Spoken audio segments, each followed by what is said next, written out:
Chapter 4. The personal matter that absorbed Levin during his conversation with his brother was this.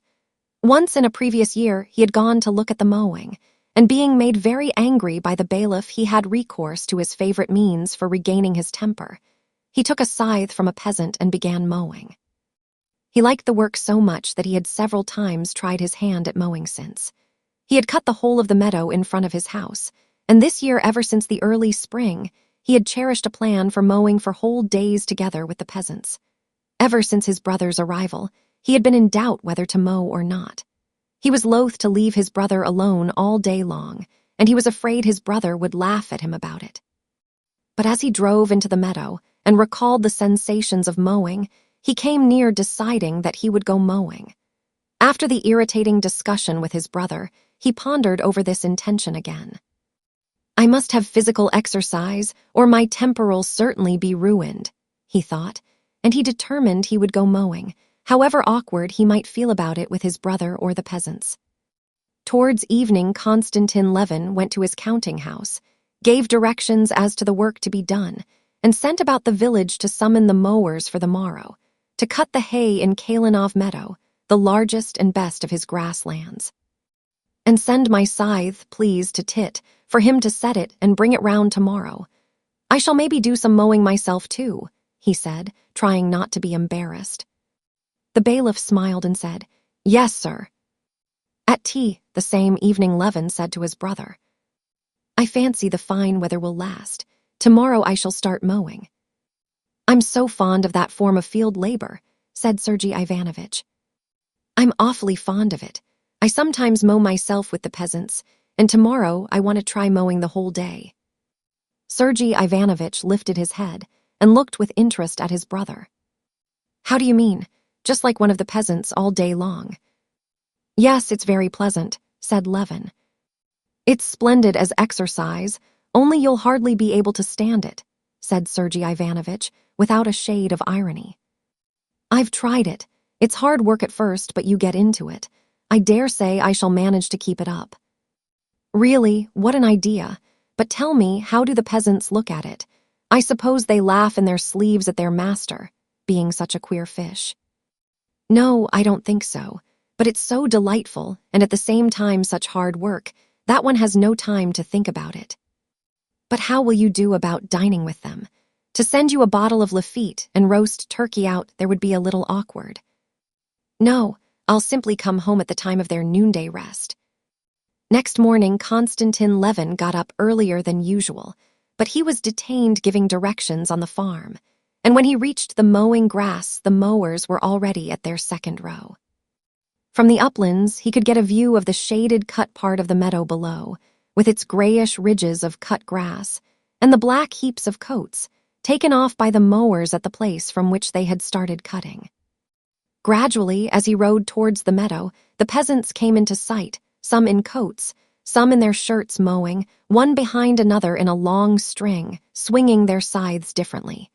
He counted 42 of them. They were mowing slowly over the uneven, low-lying parts of the meadow, where there had been an old dam. Levin recognized some of his own men. Here was old Yermil in a very long white smock, bending forward to swing a scythe. There was a young fellow, Vaska, who had been a coachman of Levin's, taking every row with a wide sweep. Here, too, was Tit, Levin's preceptor in the art of mowing, a thin little peasant. He was in front of all and cut his wide row without bending, as though playing with the scythe. Levin got off his mare, and fastening her up by the roadside went to meet Tit, who took a second scythe out of a bush and gave it to him. It's ready, sir. It's like a razor cuts of itself, said Tit, taking off his cap with a smile and giving him the scythe. Levin took the scythe and began trying it. As they finished their rows, the mowers, hot and good-humored, came out into the road one after another, and laughing a little greeted the master. They all stared at him, but no one made any remark, till a tall old man with a wrinkled, beardless face, wearing a short sheepskin jacket, came out into the road and accosted him. Looky now, master. Once take hold of the rope, there's no letting it go, he said, and Levin heard smothered laughter among the mowers. I'll try not to let it go, he said, taking his stand behind Tit and waiting for the time to begin. Mindy, repeated the old man. Tit made room, and Levin started behind him. The grass was short close to the road, and Levin, who had not done any mowing for a long while and was disconcerted by the eyes fastened upon him, cut badly for the first moments, though he swung his scythe vigorously. Behind him, he heard voices. "It's not set right. Handle's too high. See how he has to stoop to it," said one. "Press more on the heel," said another. "Never mind, he'll get on all right," the old man resumed. He made a start.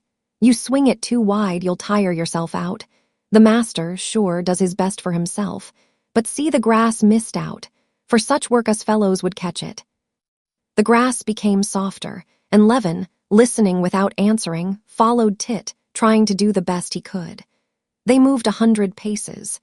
Tit kept moving on without stopping, not showing the slightest weariness, but Levin was already beginning to be afraid he would not be able to keep it up. He was so tired. He felt as he swung his scythe that he was at the very end of his strength and was making up his mind to ask Tit to stop. But at that very moment, Tit stopped of his own accord and, stooping down, picked up some grass, rubbed his scythe, and began wetting it. Levin straightened himself and, drawing a deep breath, looked round. Behind him came a peasant, and he too was evidently tired, for he stopped at once without waiting to mow up to Levin and began wetting his scythe. Tit sharpened his scythe and Levin's, and they went on. The next time it was just the same. Tit moved on with sweep after sweep of his scythe, not stopping nor showing signs of weariness. Levin followed him, trying not to get left behind, and he found it harder and harder. The moment came when he felt he had no strength left, but at that very moment Tit stopped and wetted the scythes.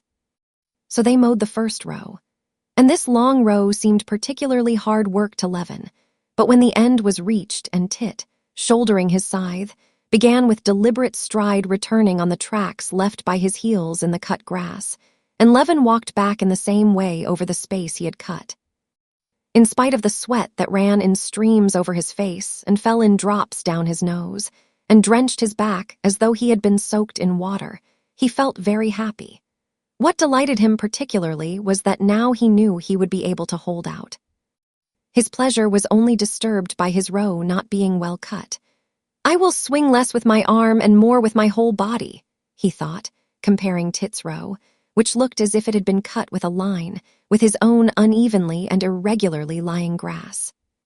The first row, as Levin noticed, Tit had mowed specially quickly, probably wishing to put his master to the test, and the row happened to be a long one.